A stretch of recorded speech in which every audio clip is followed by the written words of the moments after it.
টুয়া নামজুনকে বলছিল, আমি জানি তুমি জুদাকে অনেক বেশি হ্যাপি রাখবে, তাই আমি জুদা থেকে মুভ অন করে নিচ্ছি। জুদা টুয়ার কথা শুনে কিছুটা আপসেট হয়ে যায়। সিন শিফট হয় লাইব্রেরিতে, যেখানে কিয়ন কমিক বুকস খুঁজছিল। তখনই সেখানে হারু আসে। কিয়ন তাকে দেখে বলে সে এখানে কি করছে। কিয়ন জানে না হারুর মেমোরি ফিরে এসেছে। হারু শুধু একটি স্মাইল করে সেখান থেকে চলে যায়। সিন শিফট হয় দানু ক্লাসের বাইরে থেকে উইন্ডো দিয়ে হারুকে দেখে স্মাইল করছিল। তার বিশ্বাস হচ্ছিল না হারু ফিরে এসেছে।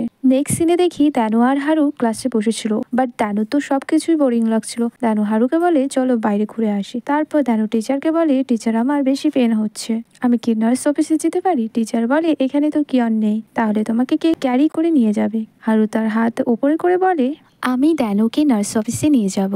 দানু অনেক এক্সাইটেড হয়ে বলে, আমরা এখন ক্লাস বন্ধ করছি। এটা বলে দানু হারুর হাত ধরে সেখান থেকে রান করে ক্লাসের বাইরে চলে যায়। টেরেসে গিয়ে দানু হারুকে বলে, এটা হয়তো আমার শেষ মুহূর্ত হবে তোমার সাথে কথা বলা। হারু বলে, যদি এটাই তোমার মনে হয় শেষ মুহূর্ত, তাহলে চলো স্কুলের বাইরে ঘুরে আসি। তারপর দেখি হারু দানুকে নিয়ে স্কুলের বাইরে চলে আসে। তারা কিছু দূরে একটি স্টোর রুম দেখে। তারা স্টোর রুমের ভেতরে এসে দেখে সেখানে অনেক জিনিস ছিল। তার মধ্যে হারুর স্কেচবুক, কিয়নের টেনিস বল আর সেই ছোট বক্সটি যেটা তারা দুজনে মিলে পেয়েছিল। হারু আর দানুর মনে হয় এখানে রাইটার তার জিনিসপত্র রাখে। হারু বলে, রাইটার মনে হয় জানে না আমরা এখানে আছি। তারপর দানু আর হারু অনেক বেশি এনজয় করে, গেম খেলে, অনেক বেশি সেলফি তোলে এবং দানু তার আর হারুর ফটো ওয়েলপেপার হিসেবে সেট করে। দানু তারপর হারুকে বলে, কমিক টাইম শুরু হলে হয়তো আমার দেওয়া এই ওয়েলপেপারটি থাকবে না, চেঞ্জ হয়ে যাবে। সিন শিফট হয়, তারা স্কুলে ফিরে যায়।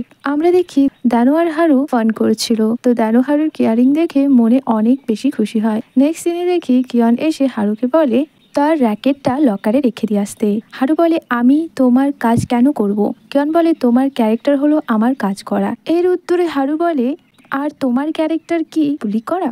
এটা বলে হারু সেখান থেকে চলে যায়। কিয়ন হারুর অ্যান্সার শুনে বুঝতে পারে হারুর মেমোরি ফিরে এসেছে। নেক্সট সিনে দেখি কিয়ন দানুর সাথে কথা বলছিল, তখন সেখানে হারু আসে। কিয়ন হারুকে বলে, তুমি তোমার নিজের লাইন ক্রস করছো, রাইটার তোমাকে যেটা রোল দিয়েছে সেই হিসেবেই চলা উচিত। এর উত্তরে হারু বলে, আমার তো আমার রোল নিয়ে কোনো টেনশন নেই, তোমার কেন এত টেনশন হয়? কিয়ন সেখান থেকে জেলাসি হয়ে চলে যায়। সিন শিফট হয়, কমিক টাইম শুরু হয়। নামজুন জুদাকে প্রপোজ করবে বলে সব প্রিপারেশন করেছিল, বাট সেখানে বুলি গার্লসরা এসে সব কিছু নষ্ট করে দেয়। নেক্সট সিনে দেখি বুলি গার্লসরা জুদাকে একটি স্টোর রুমে বন্ধ করে দেয়।